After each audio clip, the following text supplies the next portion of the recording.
అమ్మను వదిలి ఉండలేక మీరు ఏడుస్తుంటే నాన్నగా నా గుండె రాయి చేసుకుని ముందుకు సాగుతున్నా నాన్న.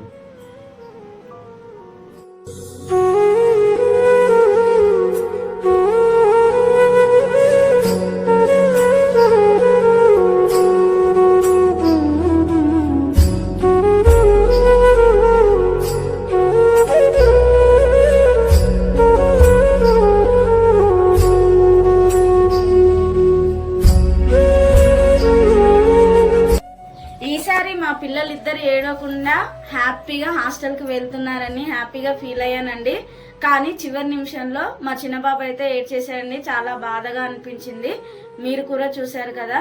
హాస్టల్ అంటేనే ట్రంక్ పెట్టెలు సదరడం అండి. పిల్లల సామాన్లన్నీ ట్రంక్ పెట్టెలో నేను మా హస్బెండ్ సదిరేసి మా ప్రయాణాన్ని అయితే స్టార్ట్ చేసామండి. మేము ట్రంక్ పెట్టెలు దించేటప్పుడు మా పెద్దబాబు వీడియో తీసాడండి. మా పెద్దబాబు హాస్టల్కి వెళ్ళబట్టి ఇది 5వ సంవత్సరం, మా చిన్నబాబు హాస్టల్కి వెళ్ళబట్టి ఇది 3వ సంవత్సరం. ఇలా వాళ్ళ హాస్టల్ వెళ్ళిన ప్రతిసారి ఈ ట్రంక్ పెట్టెలు మోస్తుంటే మాకు భారం కన్నా వాళ్ళ బంగారు భవిష్యత్తు పైనే నమ్మకం ఎక్కువగా ఉందండి. ఈ కార్ అయితే మా అన్నయ్యదండి. బస్కి వెళ్తే ఒక 2 చోట్ల ఎక్కేటప్పుడు దిగేటప్పుడు 2 ట్రంక్ పెట్టెలతో పిల్లలతో లగేజ్తో ఇబ్బంది అవుతుందని మా అన్నయ్య అయితే కార్ ఇచ్చాడండి. అందుకే మేము కార్లో వెళ్తున్నాము. ఈ కార్లో ఇంటి నుంచి మా ప్రయాణం మొదలైందండి. ఇంటి నుంచి కార్లో హ్యాపీగానే బయలుదేరామండి. మా పిల్లలు కూడా హ్యాపీగానే ఉన్నారు. ఇలాగే హాస్టల్ వరకు ఉంటాం అని అనుకున్నాను. కానీ కాసేపు అయ్యాక సైలెంట్ అయిపోయారు. హాస్టల్కి వెళ్తున్నాం ఇంకా ఇండ్లను వదిలేసి అనే బాధ వాళ్ళల్లో. పిల్లల్ని హాస్టల్కి పంపిస్తున్నామన్న భారం మా గుండెల్లో ఉండిపోయిందండి. అలాగే చాలా బాధ అనిపించింది. కాసేపు ఎవ్వరం ఏమీ మాట్లాడకుండా సైలెంట్గానే ఉండిపోయాం. అలా కారు ఉస్మానియా యూనివర్సిటీ క్యాంపస్ దాటుతుంటే నా మనసులో ఒకటే ఆలోచన అండి. రేపు మా పిల్లలు కూడా ఇలాంటి గొప్ప విశ్వవిద్యాలయాల్లో చదువుకోవాలి, ఉన్నత స్థానాలకు చేరుకోవాలి. గురుకుల హాస్టల్లో వాళ్ళు నేర్చుకుంటున్న క్రమశిక్షణ చదువు రేపు వాళ్ళని ఇలాంటి గొప్ప క్యాంపస్లో అడుగు పెట్టేలా చేస్తుందని, వాళ్ళ ఉజ్వల భవిష్యత్తుకి ఇదే పునాదని మా నమ్మకం అండి. హాస్టల్ అంటే పిల్లలు తల్లిదండ్రులకు దూరంగా ఉండడం ఒకటే కాదండి, వాళ్ళ పనులు వాళ్ళు చిన్నప్పటి నుంచే నేర్చుకోవడానికి కూడా ఒక గొప్ప స్థానం అది. వాళ్ళు స్నానాలు చేయడం కానీ, బట్టలు పిండుకోవడం కానీ, బట్టలు ఆరేసుకొని మళ్ళీ వాళ్ళ బట్టలు వాళ్ళు మడత పెట్టుకొని నీట్గా జుట్టు దూకొని బొట్టు పెట్టుకోవడం లాంటి సొంత పనులు వాళ్ళంతటా వాళ్ళే చేసుకోగలగడం కూడా హాస్టల్ నేర్పిస్తుందండి. హాస్టల్కి వెళ్ళే దారిలో మా అన్న కారులో పెట్రోల్ బంకులో సిఎన్జి గ్యాస్ నింపించామండి.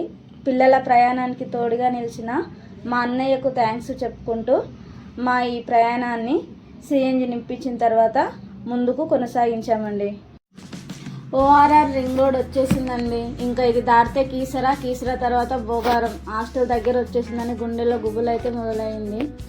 దాదాపు 2 నెలలు పిల్లలు మాతో సరదాగా గడిపారండి. 2 నెలల తర్వాత పిల్లల్ని ఇక్కడ మళ్ళీ హాస్టల్లో వదిలేసి వెళ్ళిపోవాలంటే మాకైతే చాలా బాధగా ఉంది. మళ్ళీ పిల్లలు ఇంటికి వచ్చే వేళ కోసం మేము ఎదురు చూస్తూ ఉంటాము.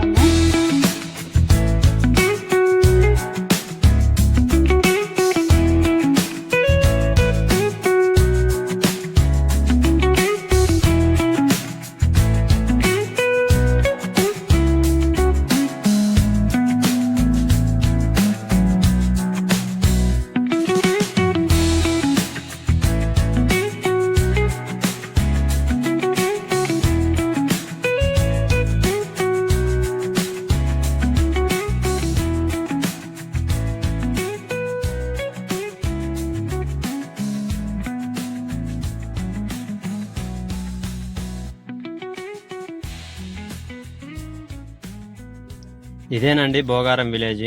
సిటీ నుంచి చాలా దూరంగా, సిటీకి 30 కిలోమీటర్ల దూరంలో మొత్తం పల్లెటూరు వాతావరణం ఉంటుందండి. చాలా ప్రశాంతంగా ఉంటుంది. మా హాస్టల్కి వెళ్ళే బోర్డు ఇది. ఇక్కడ ఎన్ని బ్రాంచ్లు ఉన్నాయనేది చూపించే బోర్డు ఉంది అక్కడ. ఈ మెయిన్ గేట్ నుంచి ఇక్కడ మొత్తం పల్లెటూరు వాతావరణం ఉంటుందండి. చుట్టుపక్కలంతా ఆ పంటలు వేసుకొని, ఇటుపక్క రైట్ సైడ్ ఏమో పెద్ద మామిడి తోట ఉంటుంది. మేము ఇదే తిరుమల ఇంజనీరింగ్ కాలేజీ క్యాంపస్. ఇందులోనే మహాత్మా జ్యోతిబాపులే 4 బ్రాంచ్లు ఉన్నాయండి.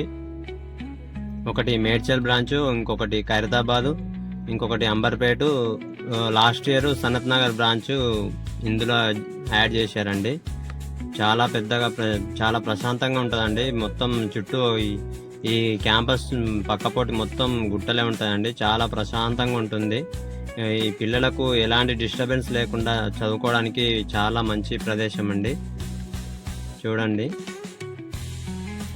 హాస్టల్ అయితే పూర్తిగా పల్లెటూరు వాతావరణంలో ఉన్నట్టే ఉంటుందండి. చాలా ప్రశాంతంగా, చాలా నీట్గా ఉంటుంది. ముందు వైపు ఉన్న ఈ పెద్ద బిల్డింగ్లో పిల్లల క్లాస్ రూమ్స్ అండి. క్లాస్ రూమ్స్, ఆఫీస్ రూమ్స్ అన్నీ ముందు వైపు ఉంటాయి. మేము ఇంకా లగేజ్ దించడానికని మేము బిల్డింగ్ వెనకాల ఉన్న డామెంటరీ వైపు తీసుకెళ్ళాము. మేము హాస్టల్ తెరిచిన 2 రోజుల్లోపే వెళ్ళాము కాబట్టి అక్కడ అంతా చాలా నిర్మానుష్యంగా ఖాళీగా అనిపించింది. మేము మళ్ళీ ముందు వైపుకి వచ్చామండి. అయితే ఈ వీడియో చూస్తున్న చాలామంది మీ పిల్లల్ని కూడా హాస్టల్కి పంపిస్తుంటారు కదండి. మీ పిల్లలు ఎక్కడ, ఏ హాస్టల్లో ఉన్నారు, అక్కడ ఎలాంటి వసతులు ఉన్నాయో కూడా మీరు కామెంట్ రూపంలో చెప్పండి. చాలా మందికి ఈ విషయాలు తెలుస్తుంటాయి కాబట్టి. 4 ఏళ్ల క్రితం నాకు లివర్ ట్రాన్స్ప్లాంటేషన్ సర్జరీ జరిగినప్పుడు నేను మళ్ళీ బతుకుతానా అనుకున్నాను. మా ఆవిడ తన లివర్ ఇచ్చి నన్ను బ్రతికించింది. ఈ రోజు నా పిల్లల భవిష్యత్తు కోసం ఆ దేవుడు నాకు ఇంత శక్తి ఇచ్చినందుకు నేను చాలా సంతోషంగా గర్వపడుతున్నానండి. ఈ విషయం నేను ఎందుకు చెప్తున్నానంటే, ఈ వీడియో కొత్తగా ఎవరైనా లివర్ ట్రాన్స్ప్లాంటేషన్ సర్జరీ చేయించుకొని లేకపోతే ముందు చేయించుకునే వాళ్ళ గురించి నేను ఒక చిన్న డౌట్ కోసం చెప్తున్నాను. లివర్ ట్రాన్స్ప్లాంటేషన్ సర్జరీ జరిగినాక మనం మళ్ళీ మా మునుపటి జీవితం గడుపుతామా లేదా అనుకునే వాళ్ళ కోసమే ఆ సందేహం తీర్చడానికి నేను ఈ విషయం చెప్తున్నానండి. చూడండి, హాస్టల్ చాలా బాగుంటుందండి. ఈ స్కూలు భోగారం స్కూల్ ఇది. చూడండి, ఈ ముందు వైపు మొత్తం చూపిస్తున్నాను, ఎలా ఉందో చూసి చెప్పండి. మీ మీ అభిప్రాయాలు కామెంట్ రూపంలో చెప్పండి. ఇంకా మేము మళ్ళీ మా పిల్లల్ని వదిలేసి ఇంటికి వెళ్ళే టైం వచ్చిందండి. మేము ఎంతో చాలా బాధగా ఉంది మాకు. అయినా తప్పదు, వాళ్ళ భవిష్యత్తు కోసం మనం ఇలాంటి కఠిన నిర్ణయాలు తీసుకోవాల్సిందే. అప్పటిదాకా చాలా హుషారుగా ఆడుకున్న మా చిన్న కొడుకు ఏకదమ్ మా అమ్మ మమ్మల్ని వదిలి ఇంటికి వెళ్తుందని చెప్పి అమ్మను వదిలి ఉండలేక చాలా ఏడ్చేశాడండి. చాలాసేపు ఎంత ఓదార్చినా చాలా ఏడ్చాడు, ఎక్కి ఎక్కి ఏడ్చాడు. నాకు కూడా చాలా బాధ అనిపించింది వాడు ఏడుస్తుంటే, కానీ నేను కంట్రోల్ చేసుకున్నాను.